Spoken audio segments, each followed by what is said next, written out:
बिस्मिल्लाहिर्रहमानिर्रहीम। अस्सलाम वालेकुम स्टूडेंट्स। आज आप लोगों को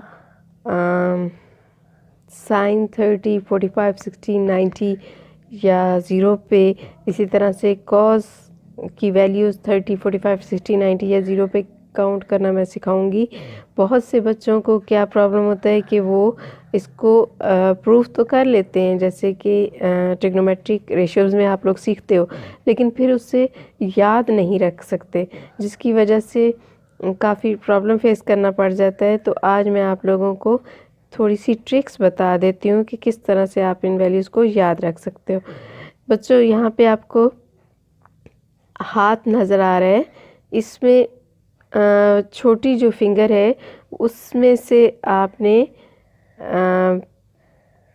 एंगल ड्रा करने शुरू किए। 0 degree, 30 degree, 45 degree, 60 degree and then 90 degree. तो अब आपने इस पे वैल्यूज़ बतानी। अच्छा बच्चों, पहले मुझे ये बताएं, जब आप ABC लिखते हो तो आप किस तरह से लिखते हो? ABC and so on and then STUV so on, इस तरतीब से लिखते हो ना। तो अगर आप देखो तो C क्या है, इस डायरेक्शन में है, और S इस डायरेक्शन में है। ठीक है, C की क्या डायरेक्शन थी, ये, और S की ये डायरेक्शन थी। अब आपने इस डायरेक्शन को याद रखना है। C किस जानिब था, इस साइड पे, और S इस साइड पे। ये चीज़ आपने याद रखनी है। अब हम वैल्यूज़ फाइंड करते हैं। सबसे पहले अगर हम बच्चों 30 लेते हैं, 30 पे हमने साइन और कॉस की वैल्यू फाइंड करनी है। तो अभी मैंने आपको बताया था कॉस किस साइड पे था, इस साइड पे, और साइन इस साइड पे। तो अभी मैं कॉस की वैल्यू फाइंड करती हूँ।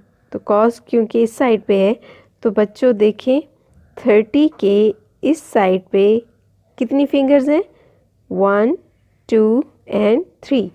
जितनी फिंगर्स हैं यानी 3 फिंगर्स हैं, उसका आपने क्या लेना है, स्क्वायर रूट, और देन उसको आप डिवाइड कर दोगे 2 से। तो ये आपने किस चीज़ की वैल्यू फाइंड की, कॉस 30 की।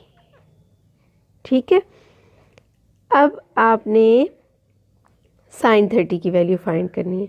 तो साइन के लिए मैंने क्या कहा था, एस किस साइड पे है, इस साइड पे है।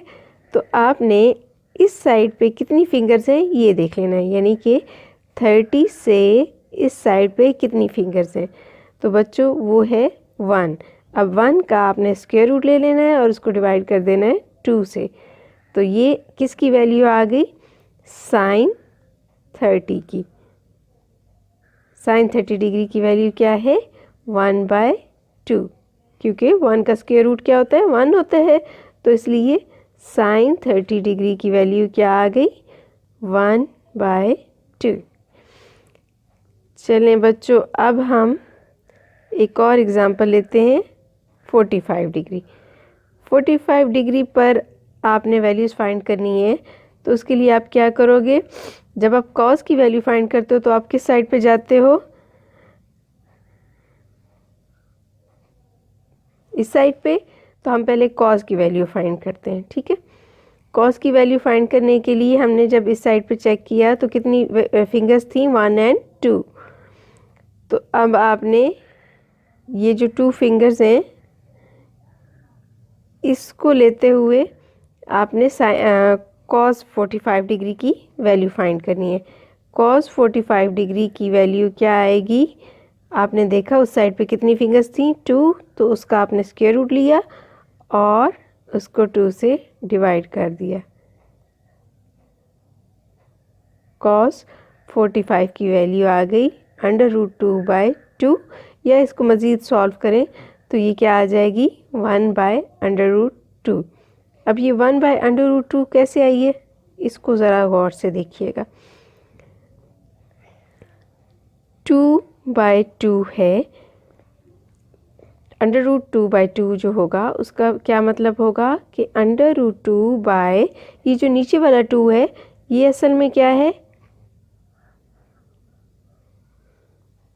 2 × 2। 2 2 और 4 होता है, लेकिन मैं क्या करना चाह रही हूँ, इसको इक्वल टू 2, तो मैं इसको क्या कर लेती हूँ, square root 2 multiply by square root 2। अब स्क्वायर रूट 2 और स्क्वायर रूट 2 मल्टीप्लाई होकर 2 कैसे होते हैं, जानते हैं आप लोग किस तरह से होते हैं? चलिए मैं आज आपको बताती हूँ। स्क्वायर रूट 2, जो स्क्वायर रूट होता है ना, उसकी पावर कितनी होती है, 1/2। तो फॉर एग्ज़ाम्पल अगर आपके पास 2 लिखा हुआ है तो आप इसको इस तरह से लिख सकते हैं। इस तरह से क्यों लिख सकते हैं, क्योंकि स्क्वायर रूट की वैल्यू कितनी होती है, 1/2, और ये जो बाहर वाला स्क्वायर था इसको आप इसके साथ मल्टीप्लाई कर लो, 2 2 से कैंसिल हो जाएगा, तो देन आंसर आपके पास क्या आ जाएगा, अगेन 2 ही बच जाएगा। ठीक है, समझ आई? एक और एग्जांपल में 3 है, तो इस 3 को आप अगर इस तरह से लिख लो, स्क्वायर रूट 3 स्क्वायर, तो इसका क्या मतलब है कि आपने 3 ही लिखा हुआ है। क्यों 3 लिखा हुआ है, क्योंकि स्क्वायर रूट का क्या मतलब होता है, 1/2, और वो जो बाहर ये वाला स्क्वायर लिखा था इसको आप इससे मल्टीप्लाई कर दोगे, ये कैंसिल हो जाएगा और आंसर क्या आ जाएगा, 3। ठीक है, तो अब आपको समझ आ गई होगी कि cos 45 डिग्री पे, cos 45 डिग्री पे क्या आया था, cos वाली साइड पे आप चले तो ये 2 फिंगर्स थी, तो आपने 2 फिंगर्स का स्क्वायर रूट लिया और फार्मूला वाला 2 लिख दिया। फिर अंडर रूट 2/2 को आपने क्या किया, ये अंडर रूट इसके अंदर मौजूद एक अंडर रूट 2 से कट गया और एक अंडर रूट 2 बच गया। ठीक है, अभी मैंने आपको ये चीज़ सिखाई है। तो इस तरह से cos 45 डिग्री का आंसर क्या आएगा, 1/√2। चलें बच्चों, अब हम sin 60 फाइंड करते हैं। आपको पता है साइन किस साइड पे होता है,